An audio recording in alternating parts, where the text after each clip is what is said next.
N1 podcast s Suzano Lovec. Dragi gledalci in gledalke, poslušalci in poslušalke, danes je pred nami ena od dobrih zgodb, ki jih sicer ni malo in ki so navdih, a prav zato, da bi bile te dobre zgodbe mogoče, moramo pisati, brati, snemati, gledati tudi slabe zgodbe. Ampak današnja dobra zgodba, ki sledi, je res lepa, je zgodba o uspehu, o pomoči, ampak najprej pa povabilo, tako kot vedno, N1 podcaste, ki jih vodim, lahko vsak konec tedna spremljate na N1, torej n1info.si.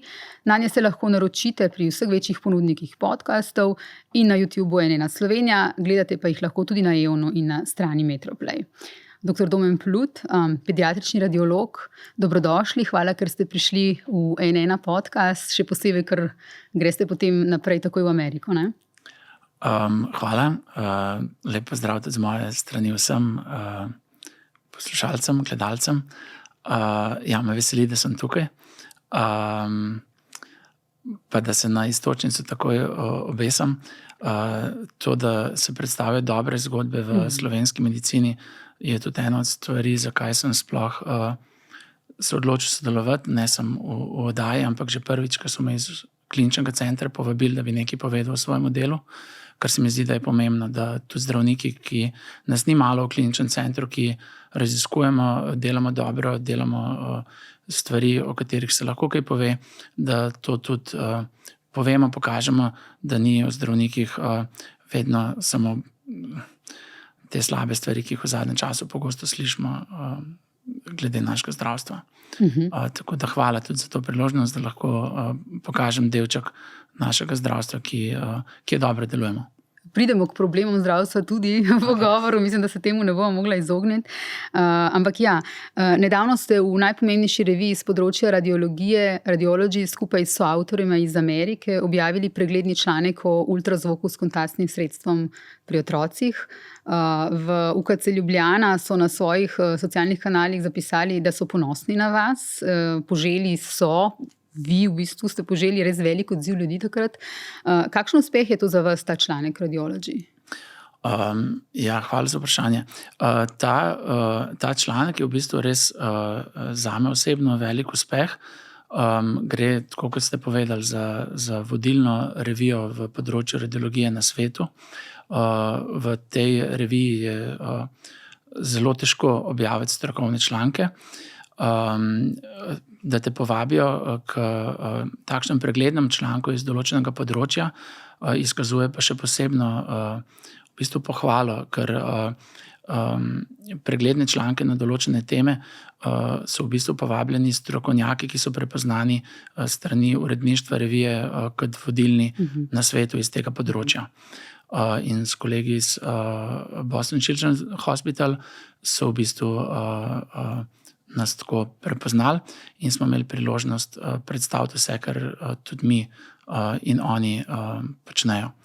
Gre za relativno novo področje v medicini, ki pa ima veliko prednosti za diagnostiko pri otrocih in je zato bilo deležno tudi z njihove strani takšnega odziva.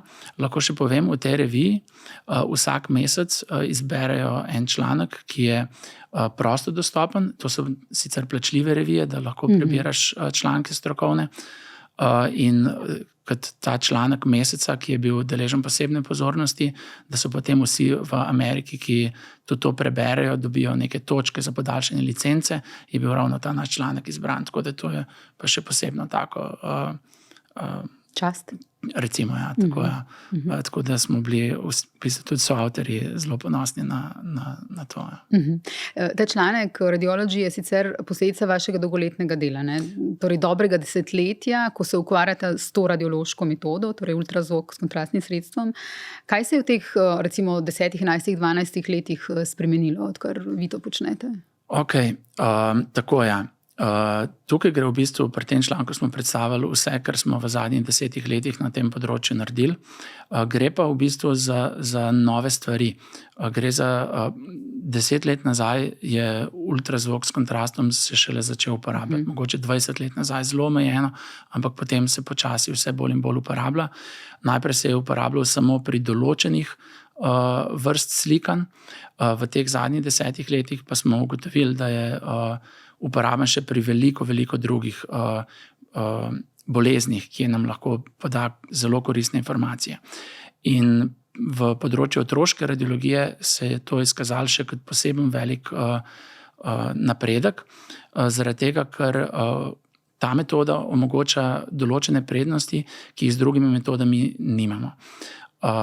Pri ultrazvoku s kontrastnim sredstvom pač temelji na ultrazvoku, to pomeni, da se lahko z aparatom pomaknemo neposredno do otroka, kar pomeni, da lahko slikamo otroke, ki prej niso mogli priti do drugih naprav, ker so bili tako kritično bolni, da jih enostavno ni bilo možno premikati. To je tudi ultrazvočna metoda, kar pomeni, da ne uporabljajo ionizirajočega sevanja. Sama ultrazvočna metoda tudi ne zahteva neke potrebe po splošni anesteziji, tako da je otrokom zelo prijazna metoda in ravno zaradi te svoje prijaznosti se je v zadnjih letih tako zelo razširila. Mogoče kot zanimivost, da povem, v zadnjih letih, v bistvu lansko leto, konec leta, je bilo na tržišču veliko pomanjkanje tega kontrastnega sredstva. V bistvu je bilo zelo podobno kot s tistim zdravilom za sladkorno bolezen. Če ste slišali, da se ga na svetu ni moglo dobiti, ker je bila tako velika potreba, ker se je ugotovilo, da pomaga tudi pri hujšanju. Tako je bilo s tem kontrastnim sredstvom. V bistvu naenkrat v zadnjem letu je takšna potreba po tem kontrastu, da ga je bilo zelo težko dobiti, ker ga proizvajalec ni mogel dovolj veliko proizvesti, koliko se je začelo uporabljati. S tem, da pri Ozempiku je šlo za to, da je v bistvu bila tudi zloraba, da v bistvu so ljudje z njim hujšali, čeprav nimajo indikacij za to. O tem smo pisali kar nekaj člankov tudi v naši rubriki Poglobljeno. Zanimivo, da ste to omenili. In kaj se je potem zgodilo, ko kontrastnega sredstva ni bilo dovolj? Takrat, ko je bilo eno krajše obdobje, ko dejansko nismo dobili kontrastnega sredstva, smo bili zelo pazljivi in smo skrbno zbirali, kaj lahko naredimo z njim, kaj ne. V tistem času seveda kontrastno sredstvo, ki ga uporabljamo samo za raziskave, ga nismo uporabljali, smo ga uporabljali samo za te paciente, ki ga dejansko potrebujejo, ampak se na srečo smo uspeli neposredno pri proizvajalcu zagotoviti še dodatne večje količine, tako da smo pa lahko tudi za raziskave ga imeli še naprej. Trenutno je pa spet zaloga ok. Proizvajalcem je načeloma v interesu proizvajati večje količine katerikoli produktov, ampak kadar pa pride naenkrat do velikega buma, pa je vse nekaj časa traja, preden se tam sistem obrne. Povedali ste mi včeraj, ko sva se pogovarjala, da to seveda ni enako kontrastno sredstvo kot recimo pri magnetni resonanci, kar bi mogoče laik lahko sklepal, da je. Kako je sestavljeno? Jaz sem sicer prebrala v tej strokovni reviji, kaj je v kontrastnem sredstvu. Več njih ne obstaja sicer. Tako. Ja. Ampak za nekega laika, kako bi razložili v bistvu to, kar je tako strokovno tukaj napisano, iz česa je sestavljeno. Sliši se tudi potem, ko v bistvu je razloženo, na kak način se poteka v bistvu ta razgradnja v telesu, se sliši v bistvu kot neka čarovnija. Skoraj da, ja. V bistvu to kontrastno sredstvo za ultrazvok se precej razlikuje od kontrastnih sredstev pri drugih radioloških slikanjih, ampak da grem čisto osnovam, za vsako metodo obstaja različno kontrastno sredstvo. In sicer namen kontrastnega sredstva je, da na sliki ustvari zelo dober kontrast. Torej, da tam tisti predel, kamor damo kontrastno sredstvo, se bo na sliki zelo dobro pokazal. Torej, za vsako metodo moramo uporabiti takšno kontrastno sredstvo, da se bo na tisti metodi najbolj kontrastno pokazalo. Torej, so kontrastna sredstva za rentgensko slikanje pa CT slikanje, ki sta obe na osnovi rentgenskih žarkov, drugačno od kontrastnega sredstva za magnetno resonančno slikanje in spet drugačno od ultrazvočnega slikanja. In to konkretno ultrazvočno kontrastno sredstvo je v bistvu sestavljeno kot en mehurček. Je zelo droben mehurček, manjši od eritrocita, to pomeni manjši od krvne celice, ki je sestavljen iz take maščobne lipoproteinske ovojnice, znotraj pa en plin. In to kontrastno sredstvo ima prednost pri ultrazvoku, ker recimo kdor ultrazvok približno pozna, ve, da plin da zelo močne odboje. In se plin zelo dobro prikaže na sliki v primerjavi z ostalo tekočino oziroma solidnimi tkivi. In te plinski mehurčki, ki jih potem damo v telo, v žilo običajno ali pa v nek drug votli organ, nam dajo zato zelo močne odboje in ga dobro vidimo. Kadar je teh mehurčkov zelo veliko, nam to potem zelo ojača sliko in to zelo dobro prikažemo.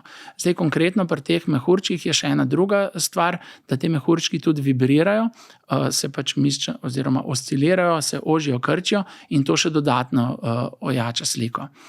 Ampak v osnovi gre pa za en mehurček, ki je poln plina. Kar pa je za ta mehurček zelo ugodno, je, da se v telesu po nekaj minutah, tam običajno 5 do 10 minut, ta mehurček razpade, plin se enostavno izdiha skozi pljuča, medtem ko se ta lipoproteinska ovojnica se pa preko jeter razgradi in se nato preko žolča izloči v črevo. To je ta čarovnija, o kateri sem govorila, ne? Ker si je v bistvu kot laik, kot pacient si v bistvu težko predstavljaš, da se to v tvojem telesu dogaja. To se v koliko minutah se to zgodi? To se zgodi v 5 do 10 minutah. In potem morate dodajati, če je še potreba, ne? Tako, načeloma, ko se kontrast enkrat izplavi iz telesa, več nič ne vidimo, v telesu več ničesar ni. Tako da, če želimo še nekaj prikazati, če nekaj slikati, moramo ponoviti, moramo spet kontrast dati.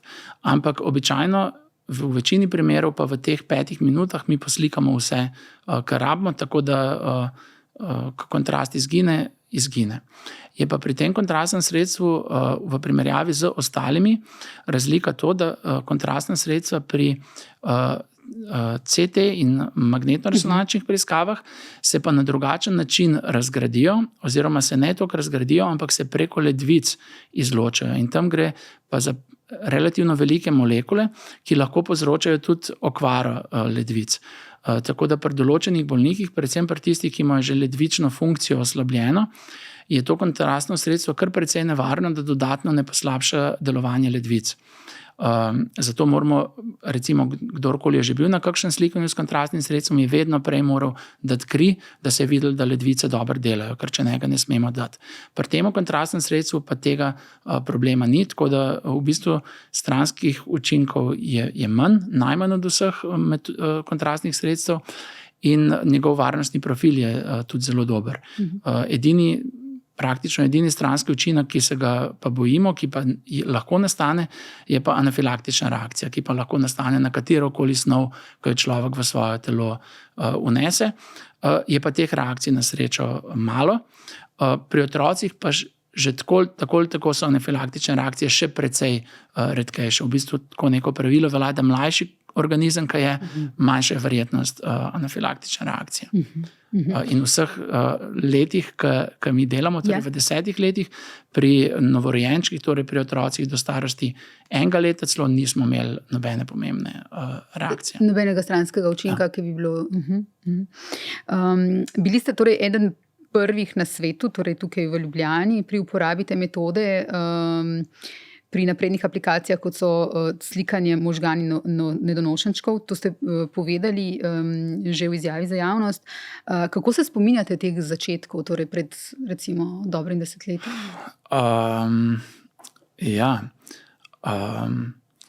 Tako.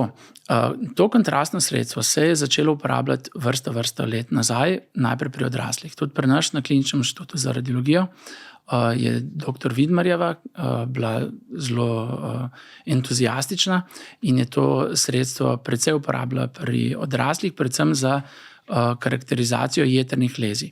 Da to čim bolj po domače povem, kadar v jetrih pri ultrazvoku ali pa pri kakšnem drugem slikanju vidimo, da imaš neko spremembo, je treba ugotoviti, ali je ta sprememba nevarna ali ne. In to se je dal s tem kontrastnim sredstvom zelo dobro narediti. In to je bilo eno tako prvo področje, ki je to kontrastno sredstvo dobilo kljukico dovoljenja za uporabo. Vendar smo mi že takrat, mislim, jaz in drugi kolegi, seveda, tudi ne sem pri nas, razmišljali, da ko mi enkrat ubrizgamo kontrastno sredstvo v telo in mi z ultrazvokom gledamo jetra, gre v bistvu to kontrastno sredstvo tako ali tako povsod po telesu.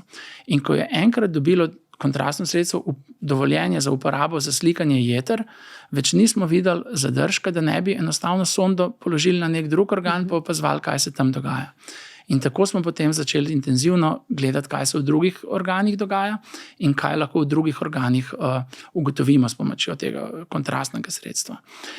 Zdaj, medicinska specifika, kar se jeter tiče, je, da jetra imajo posebno prekrvavitev, ker dobijo kri iz 2 različnih žilnih sistemov in tumori potem različno se prehranjujejo iz arterijskega sistema, ne pa iz portalno-venskega, in na račun tega lahko te tumore zelo dobro ločimo. Pri drugih organih prav te specifike ni, zato ni bilo samoumevno, da se bo pri drugih organih to kontrastno sredstvo enako dobro izkazalo. Vendarle pa smo z leti pri določenih stvareh opazili, da lahko s tem kontrastnim sredstvom pridemo tudi do dobrih rezultatov pri pregledovanju drugih organov. So bile pa povsod kakšne prepreke, ampak enostavno tudi tukaj gre, včasih moraš poskusiti, pa videti, kje je zmanjkalo, pa razmišljaš mogoče, kako bi lahko kaj spremenil, in običajno se najde rešitev. Vse, kar pa to počnemo, seveda, prva misel je pa vedno, da varnost bolnika, to pomeni, vedno smo skrajno previdni, da ne naredimo česarkoli, kar bi ogrozilo bolnika. Tako da tle pa seveda moramo imeti velike previdnostne zadržke. Ampak da še povem, načeloma je zato vendarle dobro poskrbljeno, ker vse raziskave, ki jih delamo v Sloveniji, preden dobiš dovoljenje za pričetek nekega raziskovalnega dela, moraš to natančno utemeljiti, podkrepiti z znanstveno razlago in pošljemo z Komisiji za etično vprašanje Republike Slovenije, ki potem presodi in doda ta dovoljenje, če je to sprejemljivo. Pri kakšnih bolenih in stanjih se pride prav ta metoda? V članku je našteto zelo veliko, od glave, možgan do mehurja in vse vmes. Opisano se, kaj recimo so tiste stvari, ki jih še dodajate? V zadnjem času se zelo ukvarjamo z slikanjem možganov pri otrocih.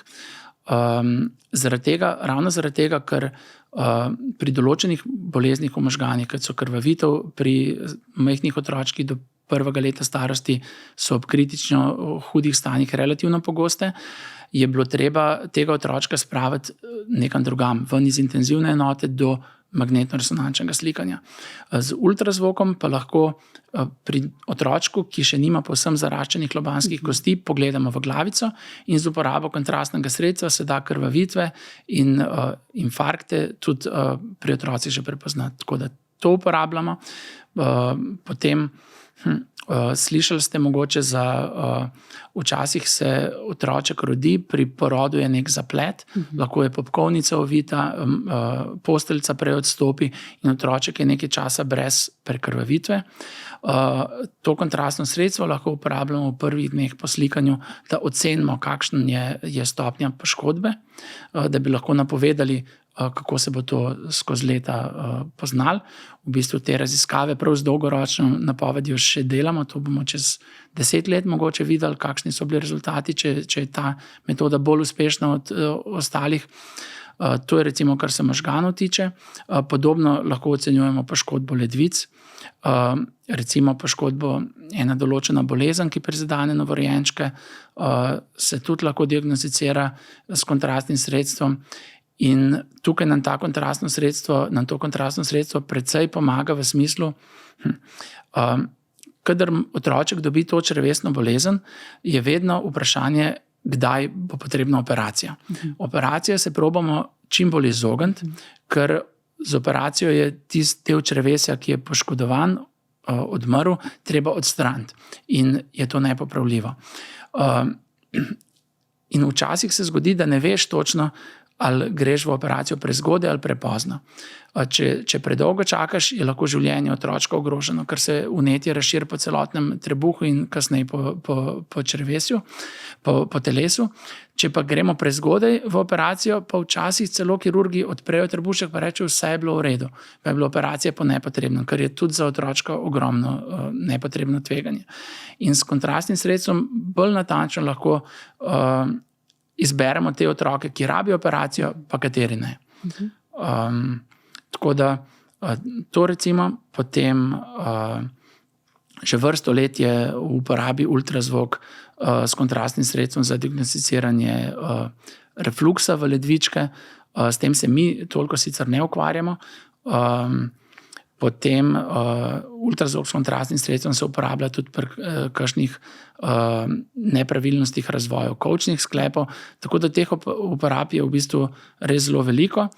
In v zadnjih letih imamo mi ves čas v glavi, da je ultrazvok s kontrastnim sredstvom postal eno naše močno orodje in kadarkoli pride primer, ki vidimo, da bi nam to prišlo potencialno prav, poskusimo na ta način to rešiti. In kombinirate včasih tudi več metod? Seveda. Predvsem, kadar delaš neke nove stvari, še ne veš, kako na novi metodi ta stvar mora izgledati. Tako da, kadar začenjamo s stvarmi, običajno naredimo novo metodo in še zraven za kontrolo staro metodo. In potem, ko dobimo dovolj izkušenj, torej dovolj znanstvenih zanesljivih podatkov, da je metoda zanesljiva, potem se začnemo pa samo z novo metodo zanašati, če je ta bolj varna pa bolj enostavna. Še ena za laike. Torej, kako se razlikuje, recimo, ko gremo na ultrazvok, v primerjavi s tem ultrazvokom s kontrastnim sredstvom? Okay. Super vprašanje, da preveč ne kompliciram. Torej, sama metoda ultrazvoka je enaka. Torej, uporablja se enak aparat, oziroma isti aparat, ista sonda. Samo na aparatu je treba vklopiti eno posebno opcijo, ki omogoča ta način slikanja. Druga ključna razlika je pa, da se v žilo vbrizga to kontrastno sredstvo.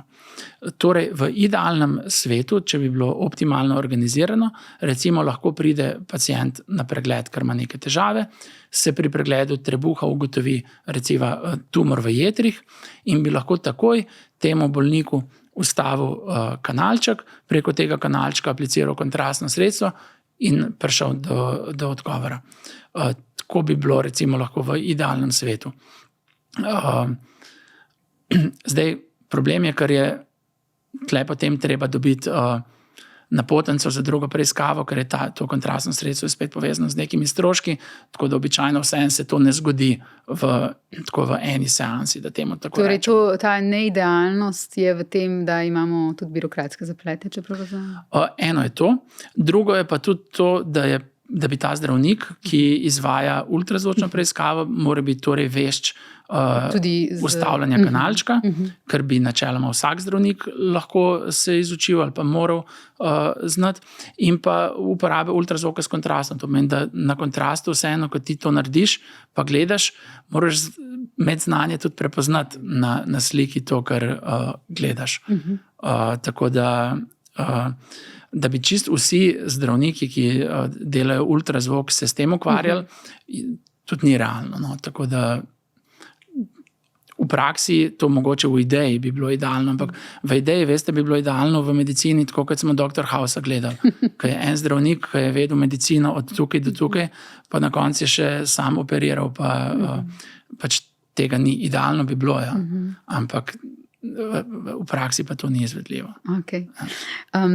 Vi ste v bistvu docent doktor, torej specialist radiolog z evropskim izpitom iz pediatrične radiologije, doktorirali ste iz biomedicine, zaposleni ste, kot ste že omenili, na Kliničnem inštitutu za radiologijo, ste strokovnjak za radiološko obravnavo kritično bolnih otrok v enoti intenzivne terapije, ste član Evropskega združenja radiologov, Evropskega združenja pediatričnih radiologov in Ameriškega združenja radiologov.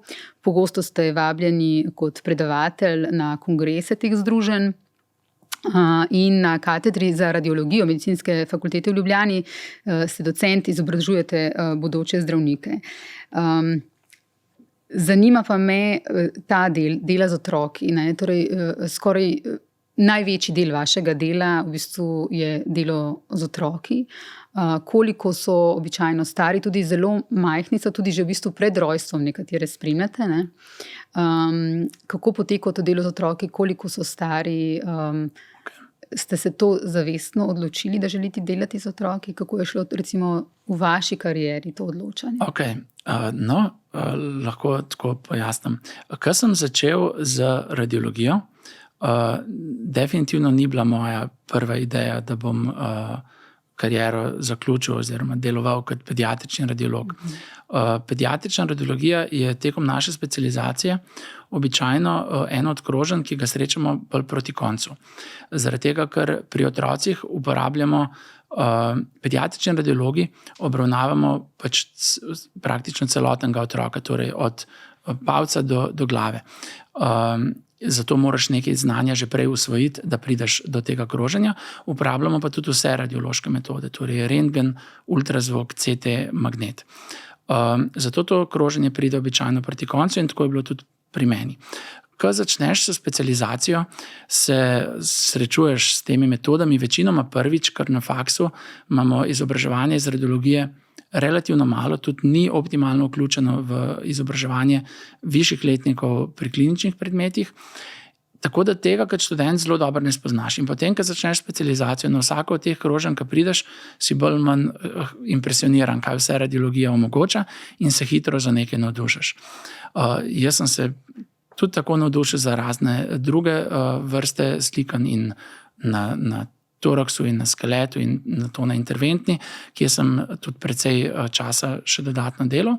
In potem je na koncu mojega specializacije prišlo še to kroženje iz pediatrične radiologije, ki pa je tako nekako povezala vse te radiološke dele v celoto. Imel sem tudi zelo dobro mentorico, dr. Živo Zupančič. Ki jo večkrat omenite. Tako, ja, zaradi tega, ker je ona mi predala vso to ljubezen do radiologije in do otrok in do skrbi za otroke. Tako da je ona sigurno tle precej posredno pomagala usmeriti, zakaj sem se jaz v to odločil. Kar pa je mogoče ta bistvena razlika pri radiologiji, kadar delaš z otroci v primerjavi z ostalimi, je to, da v otroški radiologiji je zaradi spleta okoliščin ultrazvok daleč najbolj uporabljena metoda. In ultrazvok je takšna metoda, ki jo ti moraš delati s pacientom. Torej ti moraš priti do pacienta in imaš ta neposreden stik s pacientom in z drugimi zdravniki, ko dobiš klinične informacije, precej večji kot na večini drugih radioloških podsmeri, recimo razen na intervencijsko radiologijo, ki so tudi neposredno pacientu. In ta del me je zelo pritegnil. Tako da je bila to ena od teh stvari, zakaj me je prepričala. Mogoče najbrž nekako v zadju je tudi to, da je moja mama bila pediatrinja, tako da že kot sem odraščal, tako vtis sem imel, da je ona to svoje delo upravljala zelo rada, predstavljala ga je doma kot zelo pozitivno, tako da sem sigurno tudi iz otroštva in iz doma imel pozitivne vtise o delu z otroci. Tako da je to bilo tudi sigurno nekaj, kar me je dodatno usmerilo v to pot. To je, kar se mene tiče. Potem pa ste rekli, koliko so stari otroci. Yeah. Okay. Obravnavamo otroke od starosti 0 let, od prvega dneva, ko se rodijo, pa do 18. leta. Te oddelki, ki jih mi večinoma pokrivamo v kliničnem centru, je oddelek za intenzivno enoto in pa kirurški oddelek, kjer se zdravijo predvsem otroci do 14. leta starosti. Daleč največ otrok v intenzivni enoti pa so zelo majhni otroci, torej otroci do 1. leta starosti. Tako da so te majhni otroci tista nekako najbolj primarna populacija, s katero se srečujemo, predvsem kar se tiče hudih, kritično bolnih otrok. Sicer pa v ambulanti, ki jo pač to je pa reče se zunanja ambulanta, pač outpatient clinic, kamor pridejo iz cele Slovenije otroci, so pa otroci različne starosti, od 0 do 18 let, tako da imamo širok spekter otrok. In delo z njimi je zelo različno. Novorojenčka, ki je kritično bolan, to pomeni, je sediran, intubiran, leži v inkubatorju, obravnava takšnega otroka je povsem drugačna kot obravnava 6 let starega otroka, ki pride s ceste tako rekoč do tebe, ali pa 17-letnega najstnice, ki ima spet čist drug pristop in bolezni. Tako da se obravnava tukaj zelo razlikuje. Ampak to dela naše delo bolj dinamično in kar se mene tiče bolj zanimivo, ker imaš res tak širok spekter dogajanja. Omenili ste pa tudi, da se z otroci srečujemo še preden se rodijo. Yeah. Tudi to je res. Radiologi sicer primarno ne skrbimo za spremljanje ploda. To namreč v Sloveniji, v različnih državah je različno, nekje so to tudi radiologi, ampak v Sloveniji se ginekologi s tem ukvarjajo in oni spremljajo nosečnost. Kadar pa se pri plodu ugotovi kakšna hujša nepravilnost, takšna nepravilnost, ki bi bistveno vplivala na otrokovo življenje po rojstvu ali pa celo ne bi bila združljiva z življenjem, pa se v zadnjih letih, zato da pridemo res do čim bolj kakovostnih informacij in da staršem lahko ponudimo čim bolj realen pogled v to, kaj se bo zgodilo, poslužujemo tudi slikanja z magnetno resonanco, ki omogoča natančnejšo diagnostiko od ultrazvoka. In s tem se ukvarjamo pa radiologi. Tako da tukaj se srečujemo tudi v bistvu že za obravnavo ploda. Zakaj je to slikanje pomembno? Gre predvsem za dve skupini otrok. Ena je ta, ki sem jo že poudaril, to pomeni takšni otroci, ki bodo imeli zelo hudo bolezen, ki morda ni združljiva z življenjem ali pa predstavlja zelo hud hendikep za življenje, tako da takrat ponudimo pač razmišljak o možnosti prekinitve nosečnosti. Druga skupina otrok, ki pa je zaenkrat še majhna, se pa tudi veča, so pa otroci, pri katerih se da nekaj ukrepati, že dokler so oni še v maternici, torej ne govorimo o otrocih, v bistvu v plodu. Torej pri skupini plodov, ki imajo možnost intrauterinega zdravljenja. In tukaj se pa tudi v svetu, pri nas še ne, se razvija ta intrauterina kirurgija. To pomeni, se določeni kirurški posegi opravljajo že na plodih, da bi čim prej to nepravilnost oskrbeli, kajti prej, ko jo oskrbiš, manj bo problemov kasneje v življenju. V Sloveniji, če se ugotovi kaj takšnega, se zaenkrat to pošilja v tujino, kajti tudi na svetu je samo par zelo specializiranih centrov, ki se s takimi stvarmi ukvarjajo. Zaenkrat tudi morda še niso rezultati taki, da bi bili magični, ampak zagotovo bo pa v prihodnosti tudi to vse bolj in bolj napredovalo. Ena od prednosti te metode ultrazvočne s kontrastnim sredstvom je tudi to, kot ste že omenili, da v bistvu otrok, predvsem malih otrok, ni treba v bistvu dati pod narkozo, zato da grejo na magnetno resonanco. Te otroke se prej v bistvu dajalo pod narkozo in so šli na magnetno? Tako. Za otroke recimo do 5. oziroma 6. leta večinoma slikanja z magnetno resonanco pa že CT tudi zelo težko prestanejo. Pri slikanju z magnetno resonanco je treba biti kar nekaj časa na miru.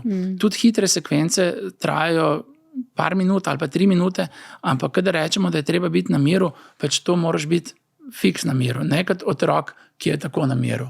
Pa gleda, pa otroci ne zmorejo biti čisto na miru. Tako da ja, za otroke do te starosti je bilo včasih potrebno za te preiskave narediti pač anestezijo, na to naredimo preiskavo.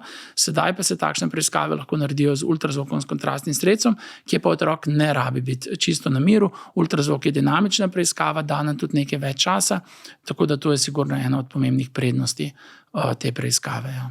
Pa tudi precej strašljiva je, ne? V bistvu je lahko za otroka, ko so... Magnetna resonanca, pa tako, lahko je, za kakšnega tudi je, se pa z otroci ponavadi probamo pogovarjati.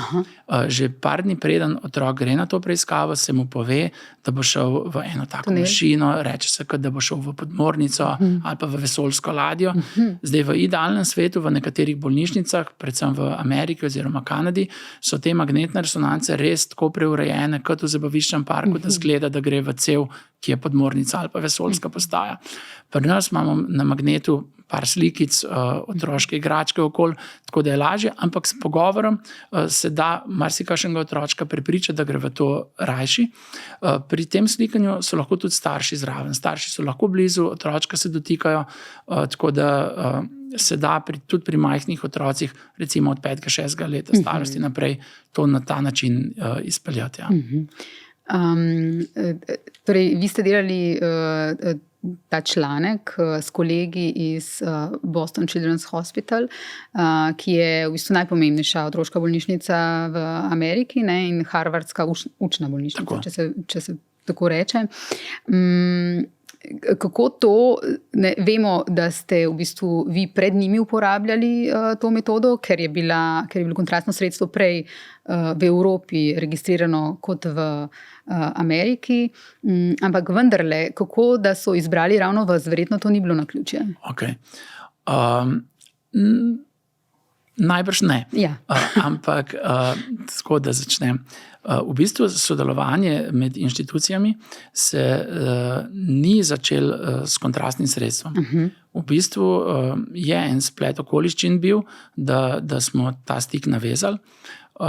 In sicer ta stik se je začel, zdaj pa mislim, da je bilo to leta 2016 mogoče, ali pa 2018, skratka, bilo je sestanek Evropskega združenja za pediatrično radiologijo, kjer sem jaz predstavljal izsledke ene naše raziskave, ki ni bila ultrazvok s kontrastnim sredstvom, ampak iz drugega področja radiologije. In je bil predsednik te komisije ravno profesor iz Boston Children.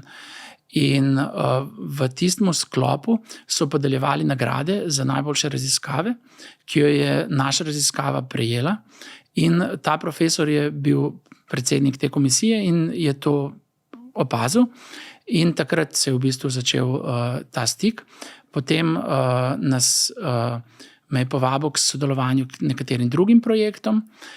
In potem, bolj ko smo sodelovali, seveda, ko se srečaš na teh kongresih, tudi se pogovarjaš o strokovnem delu, s čim se ukvarjaš, kaj raziskuješ, kaj poveš. In na ta način sem jaz lahko predstavil njemu in ostalim sodelavcem, njegovim bližnjim, kaj mi vse delamo z ultrazvokom s kontrastnim sredstvom, ker so se oni seveda navdušili in so tudi sami te stvari, seveda so oni tudi sporedno sami določene stvari raziskovali, ampak so kakšne ideje od nas slišali in od takrat naprej smo ostali v stiku.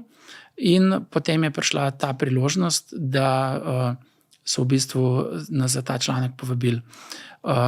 Pri tem članku je sodelovala profesorica, ki je vodja ultrazvočne enote v njihovi bolnišnici, ki se res intenzivno ukvarja s tem že vrsto let in je v Ameriki priznana strokovnjakinja, kar se tega področja tiče. In ko je bila ona v bistvu kontaktirana glede tega članka, da bi v reviji Radiology želeli imeti nekaj iz tega področja, je potem ona mene prosila, če bi bil pripravljen sodelovati, ker ve, da se mi pa s temi dodatnimi slikanji, katere oni toliko ne uporabljajo, torej predvsem, kar se možganov tiče, črevesja, če bi mi ta del sodelovali, in potem je v bistvu to sodelovanje na ta način uspelo, da smo naredili eno tako res celoto, ki pokaže vse zmožnosti, kaj se s kontrastom ta trenutek da pri otrocih narediti. Z njimi sodelujemo dejansko tudi pri eni raziskavi, tako da prav z ultrazvokom s kontrastnim sredstvom pri tumorjih ledvic neposredno sodelujemo. Te izsledke upam, da bomo letos ali pa drugo leto tudi objavili. Potem so pa tukaj še razna področja. Zmeraj je najtežje začeti, ko enkrat neko sodelovanje vzpostaviš, se potem nove ideje kar porajajo in samo časa zmanjkuje. Ampak včasih pa za nek začetek sodelovanja pa lahko pride tudi kakšna naključna iskrica, da začne pot v pravo smeri. No, opazili so vas v bistvu zaradi vašega dela, ne? Če podpredeva črto. Tako je, to pa je tako bilo, ja. Ja. Omenili ste svojo mentorico. Mislim, da ste nekje rekli, da v bistvu imeli ste srečo z njo. Imel sem srečo, ja. Sklepam, da so tudi v medicini, tako kot povsod druge, tako kot v mojem poklicu, v drugih poklicih, dobri in slabi mentori. Kaj pomeni imeti srečo, da dobiš dobrega mentorja in kakšni so dobri in kakšni so slabi? Ok. Ja, jaz res lahko iz vsega srca rečem, da sem imel neizmerno srečo, kajti ona ne samo, da je imela ima neizmerno količino znanja in izkušenj, srečo sem predvsem tudi glede tega, da je to znanje in izkušnje na vsakem koraku delila. Jaz sem imel priložnost z njo delati vsak dan, ves čas dela sem bil lahko z njo, tako da sem imel res možnost leta in leta neposredno vse znanje in izkušnje, ki ga je ona pridobila, od nje dobesedno srkati. Ona je pa tudi videla dober odziv in je potem še več tega znanja tudi z veseljem naprej posredovala. Kar pa je mogoče zanimivo, ona je namreč specializacijo oziroma subspecializacijo z pediatrične radiologije naredila prav v Boston Children's Hospital. To je bilo še v Jugoslaviji. Tako da je pač res se tako optimalno izučila. Kar je potem tudi pri meni pomembno vplivalo na moje odločitve glede samega izobraževanja, kajti po specialističnem izpitu, ko sem se odločil, da se bom s pediatrično radiologijo ukvarjal, obstajajo določene možnosti, tudi klinični center recimo to omogoča, da se greš za nekaj časa izpopolnjevati v tujino. In sem sam tudi o tem razmišljal, sem se tudi pogovarjal s kolegi v Kanadi, Združenih državah Amerike, in so tudi oni, v bistvu, ko sem jim razložil, kakšna je situacija pri nas, da imamo izkušeno radiologinjo, ki se je pri njih izobraževala, marsikdo je rekel, ja, pa se ni čuden, da si ostal tle, ker si imel tako dobro okolje, kjer si lahko pač res do tega znanja prišel. Tako da ja, to je bila na nek način zame velika sreča. Se pa tudi sam trudim, da mlajšim kolegom, ki pridejo na naš oddelek, to znanje čim bolj delim, ker zdravnikov je malo, premalo nas je, znanje včasih, da prideš do njega, da kakšno stvar razumeš, rabiš čas. In če ti nekdo na en lažji način to ponudi, mislim, zakaj ne bi en drugmu pomagali? Znanje moramo širiti. Sem to je prihodnost. No? Tako da tudi jaz tako delujem. Poučujete tudi na medicinski fakulteti, učite v bistvu študente medicine in pred 2 letoma ste dobili Lavričevo priznanje za pedagoško delo na tej medicinski fakulteti, za vaše delo asistenta. Kaj je najpomembnejše, kar vi predajate vašim naslednikom, tistim, ki še prihajajo? No?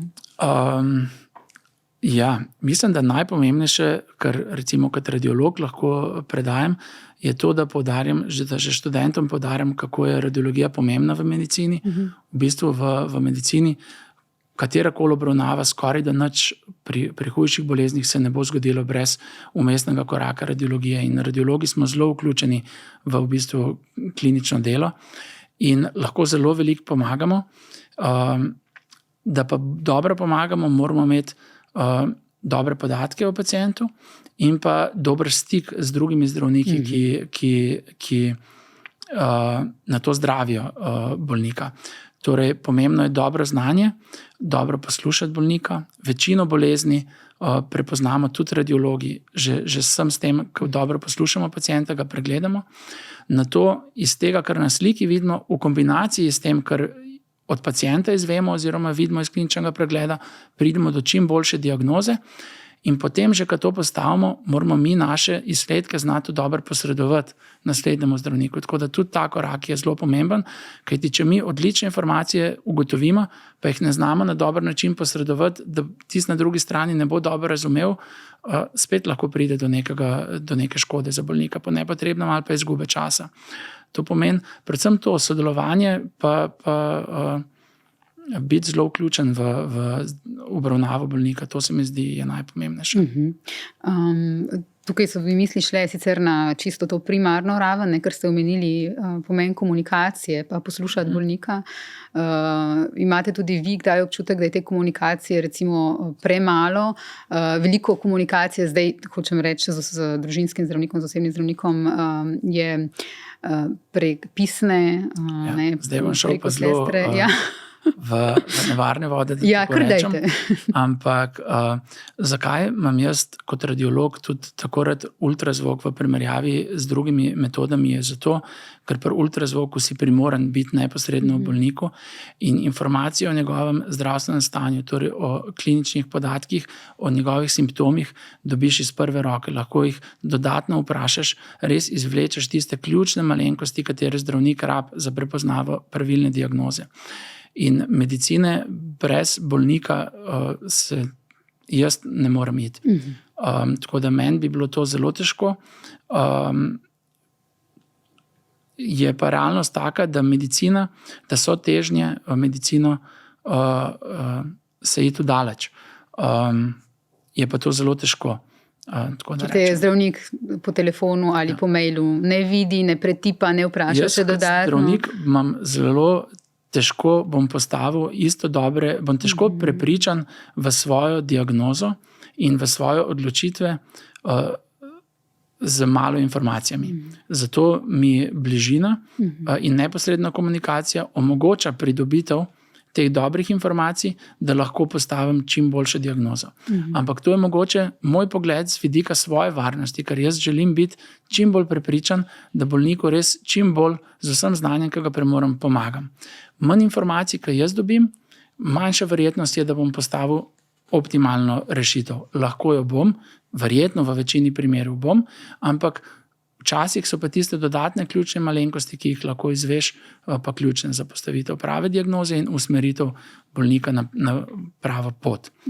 Moramo tudi vedeti, ker prvič pride bolnik k zdravniku, tam so ključni, tam se začne, zato ker tam lahko ti zaideš v pravo pot, lahko pa zaideš v napačno pot. In če zaideš v napačno pot, se lahko veliko časa po nepotrebnem izgubi.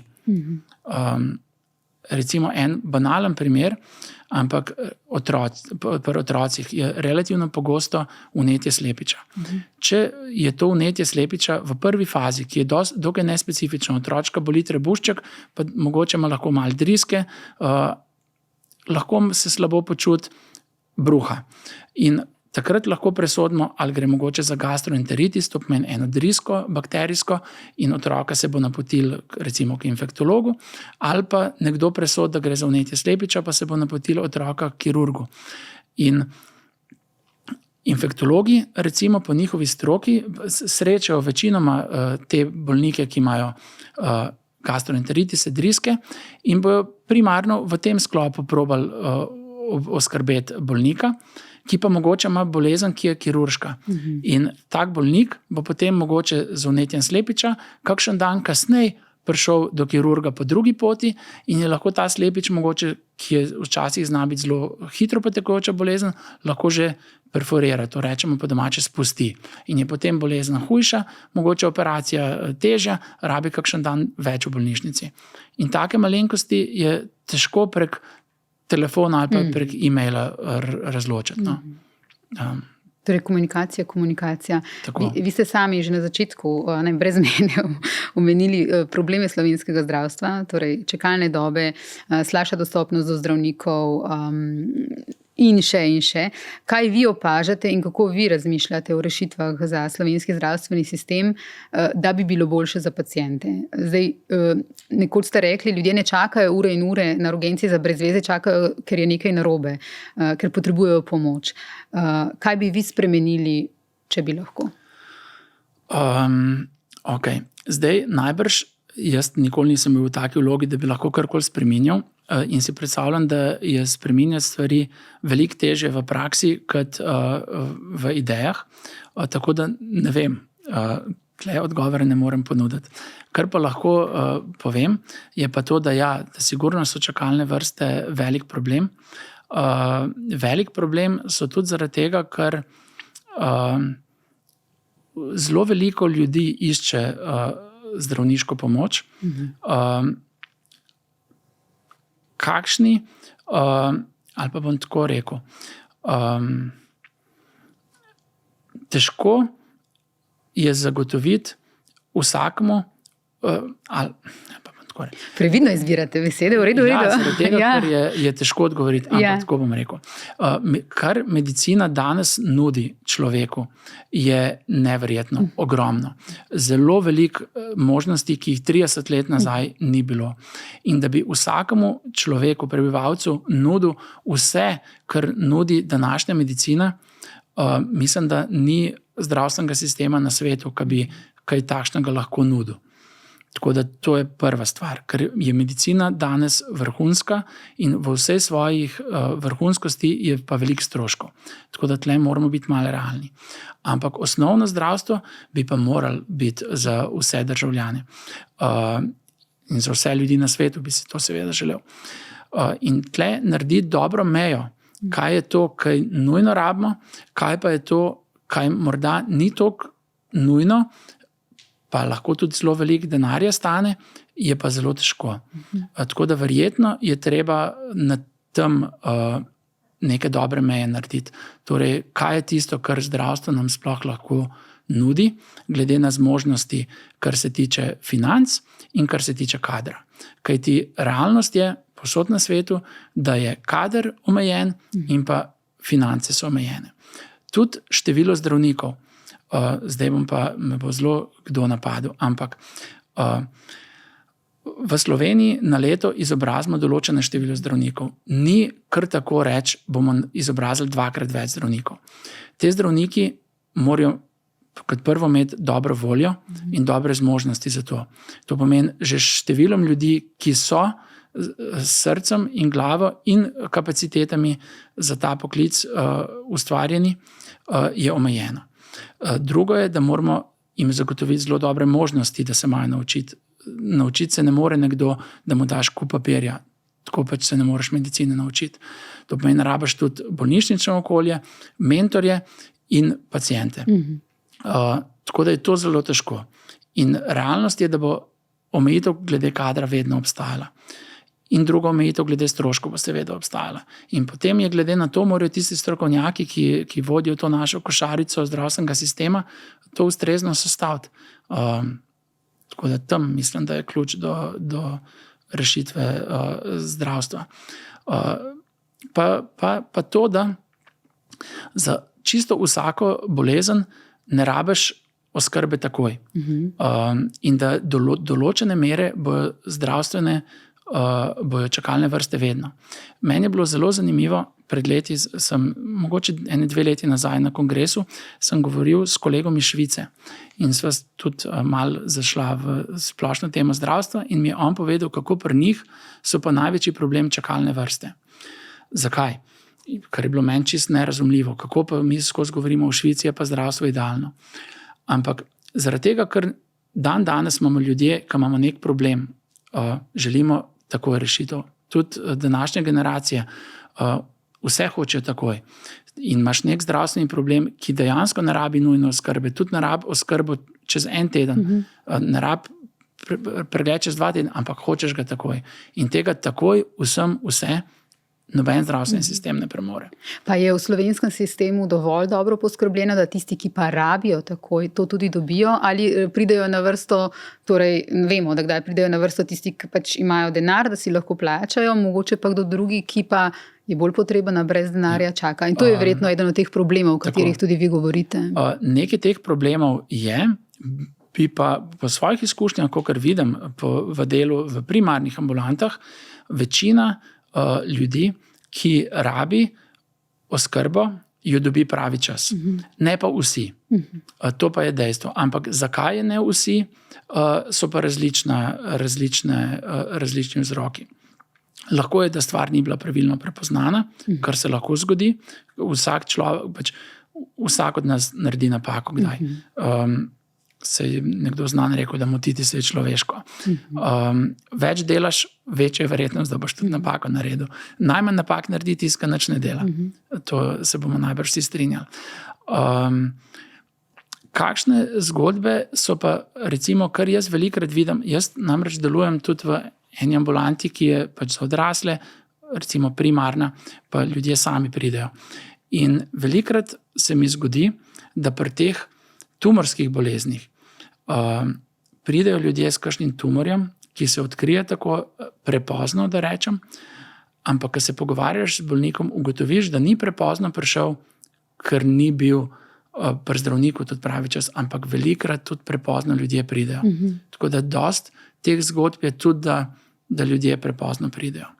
Kar pa imamo potem spet, danes je vse več in več, ko pa ljudje hodijo zaradi nekih drugih stisk. In imamo zelo veliko ljudi, ki občuti neke stiske, neke simptome, neke bolečine in gre k zdravniku in ga pregledujemo, pa ne najdemo nič posebenega, pa mogoče že s pogovorom ugotovimo, da verjetno res ne bo takšna bolezen v ozadju, ampak neke druge vrste stiska.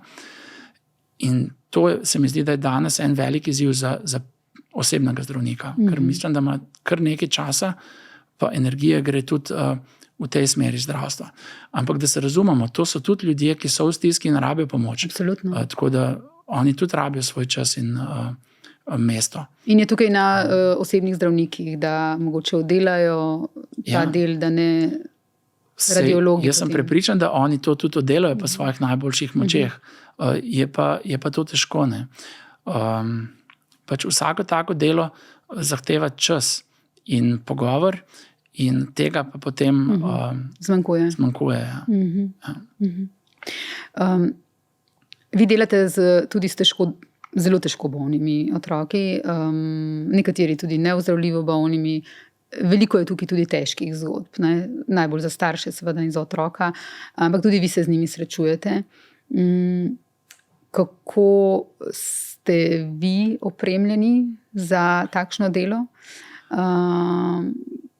Okay. In kakšen je ta kontrast mogoče z dobrimi zgodbami, ki pa tudi so, ne? Ko rešite nekoga, ko veste, da bo napredoval, da bo otrok ozdravil. Tako, res je, jaz delam v enoti intenzivne terapije. To pomeni, da v bistvu vsi najbolj kritično bolni otroci v Sloveniji so zdravljeni v tej intenzivni terapiji in sem jaz eden od zdravnikov, ki tukaj delujemo in se z njimi srečamo. Žal so tukaj tudi številne tragične zgodbe, ko vidiš, da stanje ni ozdravljivo, se stanje slabša in se s tem srečujemo in takrat to je hudo. Kako se jaz s tem srečujem? Pač jaz delam po svojih najboljših močeh. Življenje je pač tako, da pridejo določene bolezni, zgodijo se nesreče, ki na njih več ne moreš vplivati, ampak se trudiš pomagati, kolikor zdravniki znamo, in na ta način to doživljaš. Torej se v bistvu z mislimi distanciraš od samega umirajočega otroka na ta način. Je pa težko, seveda. Včasih ti uspe, včasih je malo težje. Pač, ko je hudo, moraš to predelati, pa greš naprej. To je vsakdanja zgodba. Je pa morda pri otrocih v intenzivni terapiji dobro to, ker vendarle večina otrok pa dobro okreva. Tako da pri otrocih smo deležni pa tle neizmerne sreče, ker otročki, kadar okrevajo, pa res na novo zaživijo. Ker to je eno bitjece nebogljeno tam, ki mogoče tisti hip še ne da toliko veliko od sebe, ima hudo bolezen, vendarle ga uspejo vsi zdravniki v ekipi pozdraviti in ne malokrat se zgodi, da te otroci tudi kasneje, kdaj recimo ob rojstnem dnevu, pridejo nazaj v intenzivno enoto pozdraviti. Tako da nekaj teh krasnih zgodb je. V intenzivni enoti celo obstaja ena stena, oziroma zdaj so že 3 stene, kamor otroci, ki so imeli take hude bolezni, oziroma njihovi starši, napišejo kakšne pozitivne zgodbe, občutke, nam pošljajo kakšno slikco in potem to tam visi. In ta stena je navdih tudi za zdravnike, sestre, vse, ki tam delajo, da ti da neko zadoščanje.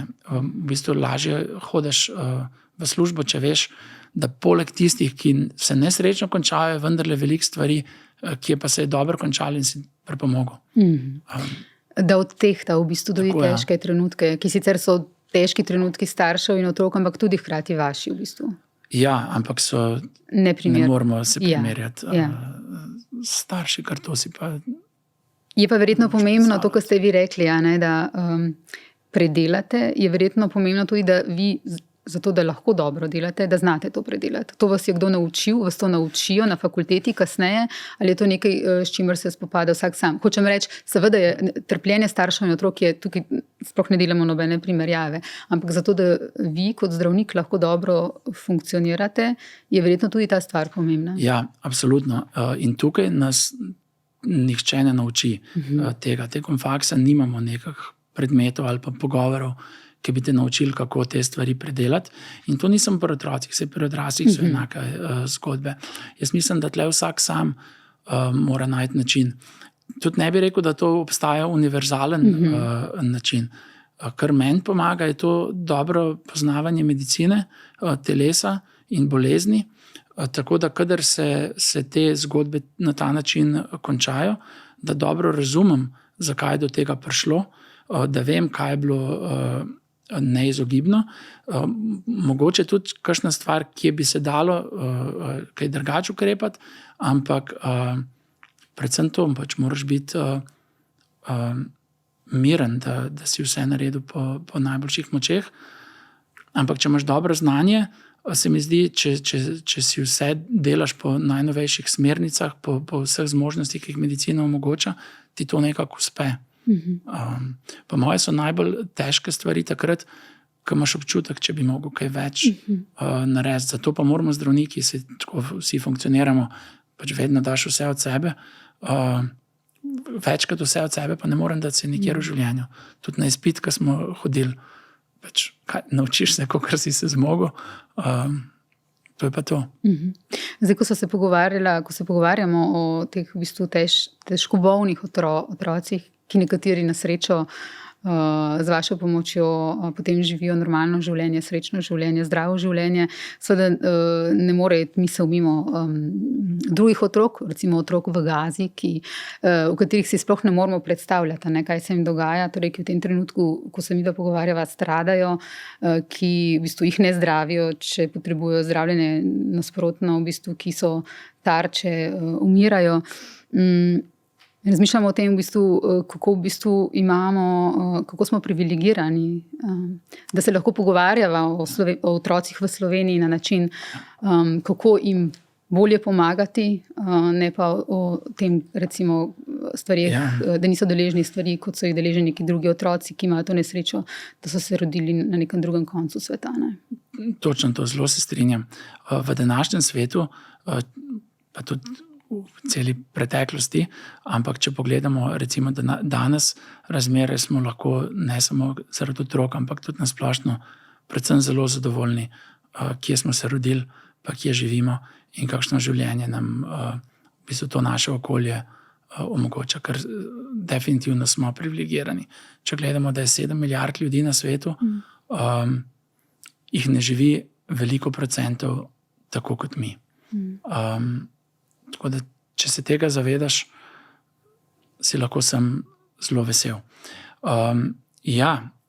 Fino bi bilo, če bi cel svet lahko tako živel. Ampak mislim, da je to pa zelo kompleksen problem, ki spet nima rešitve. Oziroma se moramo truditi, da opozarjamo o tem. Enkrat sem že rekla, da kar se dogaja, v bistvu to trpljenje otrok v Gazi, v bistvu vsak pogovor, vsak članek, tudi če je o čisto drugi temi, je v bistvu tudi pogovor. Je pa, moram priznati, da v zadnjih mesecih, ali pa se je tudi prej bilo enako, ampak zdaj v zadnjih mesecih je to pa še posebej nazorno, je ta spoznanje, da tudi to opozarjanje in kadar se nekrivice dogajajo, naletijo na slepa ušesa zaradi drugih interesov oziroma moči, ki so v ozadju. Tako da je tle težko potem verjeti, da lahko mali človek pripomore k razliki, k spremembi, ker se dogajajo res pred očmi. Svetovne javnosti. Ja, v bistvu na živi kameri grozljive stvari. Ampak pa da še drugo povem, verjetno se na svetu marsikje podobne stvari dogajajo, o katerih pa sploh kamera tudi ne govori. Torej tudi lačni otroci, drugi, tukaj gre. Če pogledamo Afriko, kako velika dežela je ta Afrika in koliko tragičnih zgodb je v celi njej. Ampak ko gledate vi recimo te posnetke otrok, torej, ki trpijo nekje na drugem koncu sveta, se poistovetite, vidite tudi tukaj otroke, ki v slovenski bolnišnici, ki jim lahko pomagate. Da bom rekel, da se prav poistovetam z njimi ali pa da jih enačem, težko rečem, ker je to povsem druga zgodba. Pa tudi čisto drugačno pomoč rabijo. Tam gre za osnovne življenjske pogoje, ki jih nimajo. Torej, govorimo o čistoči pa hrani. Pa varnosti, pa da so zaščiteni pred genocidom. Tega naši otroci na srečo nimajo. Pri nas so